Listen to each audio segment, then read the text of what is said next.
ఒకటో పాయింట్. రెండో పాయింట్ ఏంటంటే క్రిమినల్ సెక్షన్. రాహుల్ గాంధీ అంతకంటే చిన్న స్టేట్మెంట్ గుజరాత్ లో ఇస్తే ఆయన మెంబర్ ఆఫ్ పార్లమెంట్ మెంబర్షిప్ నే రద్దు చేసి మోదీని ఇంకొక మోదీ కుటుంబంతో కంపేర్ చేశాడని 2 సంవత్సరాలు జైలు శిక్ష విధించి నోటీస్ ఇవ్వకుంటే, అంత సడన్ గా టైం ఇవ్వకుంటే ఇల్లు ఖాళీ చేయించి నడి రోడ్డు మీద రాహుల్ గాంధీ పడేశారు. మరి కొండా సురేఖ మాటలు 100 రెట్లు వరుసగా ఉన్నాయి. ఒకటి, కాల్ ట్యాపింగ్ లో అప్పుడు కాంగ్రెస్ లో బీఆర్ఎస్ లో ఉన్న వారి వీడికి ఏమైనా ఇన్ఫర్మేషన్ ఇచ్చారా? ఇప్పుడు క్రిమినల్ ఇన్వెస్టిగేషన్ చేయాలి వీడి మీద ఇమీడియట్ గా. ఇప్పుడు కూడా డీజీపీ ఎందుకు ఆవిడని ఇమీడియట్ గా అరెస్ట్ చేయలేదు నోటీస్ ఇచ్చి? 2,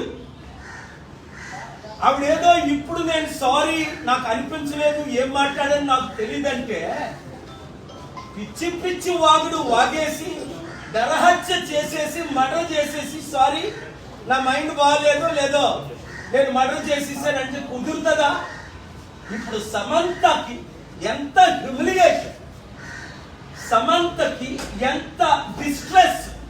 ఇదే అమెరికాలో అయితే 8,000 కోట్లు $1 బిలియన్. చిన్న యాక్సిడెంట్ జరిగితే $1 బిలియన్ జడ్జిమెంట్స్ ఉన్నాయి. లీగల్ ప్రాసిక్యూషన్ అంటే క్రిమినల్ ప్రాసిక్యూషన్, డిఫమేషన్, ఇవన్నీ ప్రిపేర్ చేశాను ఆల్రెడీ. ఒక 72 గంటల టైం ఇస్తున్నాను కొండా సురేఖ రాజీనామా చేయడానికి. లేదా రేవంత్ రెడ్డి ఆవిడ్ని కాంగ్రెస్ పార్టీ రాహుల్ గాంధీ మహిళల పట్ల ఏమైనా గౌరవం ఉంటే ఆవిడ్ని ఇమీడియట్ గా పార్టీ నుంచి పదవి నుంచి తొలగించాలి. తద్వారా ఏమవుతుంది? 50% ఉన్న మహిళలకు మేము మహిళలను గౌరవిస్తున్నామని నోటీస్ పంపించడం. మీకు చిత్తశుద్ధి బయట లేకపోయినా ఉన్నట్టేనా వ్యవహరించండి. కనుక చాలా సెక్షన్స్ ప్రకారం డెఫినేషనే కాదు, క్రిమినల్ ప్రొసీడింగ్స్ కాదు, చాలా సెక్షన్స్ ఉన్నాయి. అవన్నీ నేను తర్వాత మాట్లాడతాను. 72 గంటల్లో కొండా సురేఖ రాజీనామా చేయాలి. 2, సమంత పేరుతో వాళ్ళ కుటుంబం అన్నది సమంతకి ఇంటికెళ్ళి అపాలజీ చెప్పాలి, నాగార్జున ఇంటికెళ్ళి అపాలజీ చెప్పాలి, నాగార్జున భార్యకి చెప్పాలి. వారి కుటుంబాలు నేను ఎప్పుడు కలలేదు, నాకు తెలియదు. అలాగే నాగార్జున కొడుకు వేరేదో నాగా చైతన్య, తనకి అపాలజీ చెప్పాలి. తక్షణమే రాజీనామా చేయాలి, లేదంటే all hell will break loose. కర్మం ఎక్కువైపోయి కాంగ్రెస్ పార్టీ చూసారా నిన్నేం జరిగింది? పొంగులేటి శ్రీనివాసరెడ్డి అదానీని సీక్రెట్ గా ఎందుకు కలిశాడు హోటల్లో? అందులో కాంగ్రెస్ లీడర్ కొనుగోలు ఎందుకున్నాడు? కొండానిక పొంగులేటి శ్రీనివాసరెడ్డి మీద రైతులు చేయించారు. ఆయన ఒక పెద్ద అవినీతి పరుడు. అవసరం వచ్చినప్పుడల్లా పార్టీలు మారుతుంటాడు, అందరికీ టోపీలు పెడుతుంటాడు. ప్రజలకు కూడా బుద్ధి లేదు. ఈ బుద్ధి లేని దొంగలకి, దోచుకున్నోళ్ళకి, మోసగాళ్ళకి, అవినీతి పరులకే ఓట్లు వేస్తున్నారు. 5,000 అంత తీసుకోవాలి. ప్రజలకి బుద్ధి రావాలి, గవర్నమెంట్ కి బుద్ధి రావాలి. అంటే లీడర్స్, ముఖ్యంగా educated leaders, youth leaders, political leaders రాబోయే సర్పంచ్, ఎంపీటీసీ, ఎంపీటీసీ ఎలక్షన్ లో, గత ఎలక్షన్ లో వారికి ఎలా బుద్ధి చెప్పారో ఈ ఎలక్షన్ లో కాంగ్రెస్ పార్టీకి బుద్ధి చెప్తే మన తెలుగు రాష్ట్రాలు బాగుపడతాయి, మన దేశం బాగుపడుతుంది. తెలుగు రాష్ట్రాలు చట్టాల ద్వారా మనం మారాలి, మార్పు రావాలి. ఆ మార్పు రావాలంటే మనందరం కలిసి పనిచేయాలి. Thank you very much.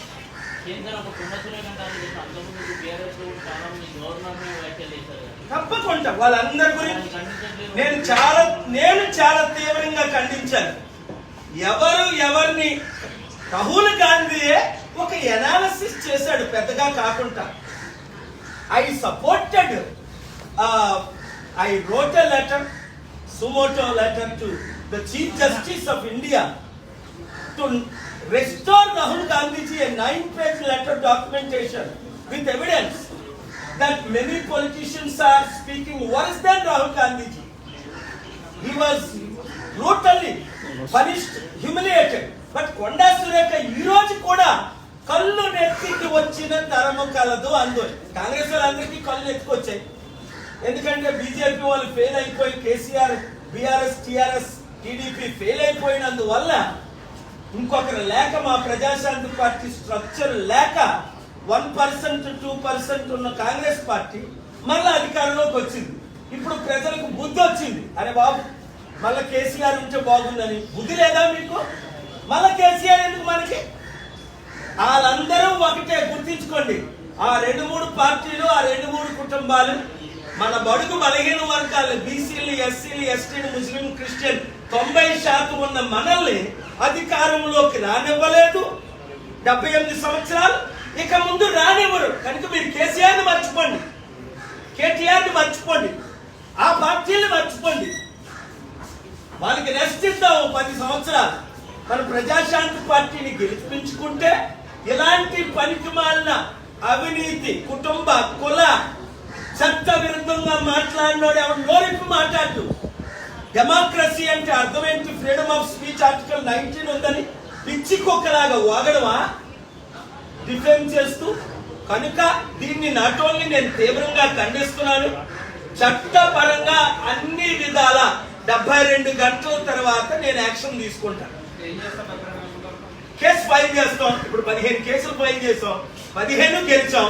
KCR మీద కేసులు ఫైల్ చేసాం, కామారెడ్డి కేసీఆర్ కొండా సురేఖ మీద రాహుల్ గాంధీని ఏ విధంగా డిస్క్వాలిఫై చేశారో అలాగే డిస్క్వాలిఫై చేయమని కేసు ఫైల్ చేస్తాం. డిఫమేషన్ కేసు ఫైల్ చేస్తాం. పబ్లిక్ ఇంట్రెస్ట్ లిటిగేషన్, ఎందుకంటే ఆవిడ పబ్లిక్ ప్రాపర్టీ కనుక ఆవిడ మీద ఫైల్ చేస్తాం. అలాగే సెక్షన్స్ చాలా ఉన్నాయి. ఐపీసీ 490, 500 ఉన్నాయి. చదవండి, మీకు చదువుతాను, టైం లేదు కనుక. చాలా సెక్షన్స్ ఉన్నాయి. పరిస్థితిని బట్టి వీలైతే అక్కడ ఇప్పుడు 72 గంటల తర్వాత కోర్టు సెలవులు ఉన్నాయి కనుక అక్టోబర్ 14 వరకు అది మ్యాటర్ హౌస్ మోషన్ కాదు కనుక 14 తర్వాత తెలంగాణ హైకోర్టు జ్యూరిడిక్షన్ ఉంది, వేస్తాం. లేదంటే సుప్రీంకోర్టులో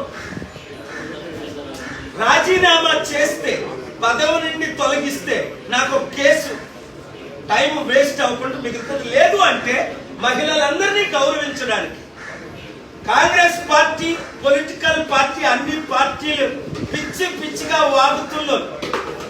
ట్రంప్ ఏదో 2-3 మాటలు పిచ్చిగా వాగితే ఆయన్ని ఇంపీచ్ చేసి పడేశారే. పార్టీ నుంచి తొలగించడానికి రిపబ్లికన్స్ ట్రై చేశారే.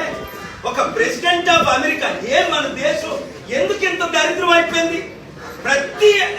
ప్రతిసారి నేను వాదనలు వినిపించేటప్పుడు పొలిటికల్ కరప్షనే, రాజకీయ నాయకులు, నేను ఒకసారి ఎగ్జాంపుల్ ఇచ్చాను బిల్ క్లింటన్ తో అంటూ, అమెరికాలోనే రాజకీయ నాయకులు అందరినీ ఒక పడవలో పెట్టి ముంచేస్తే మంచిదని.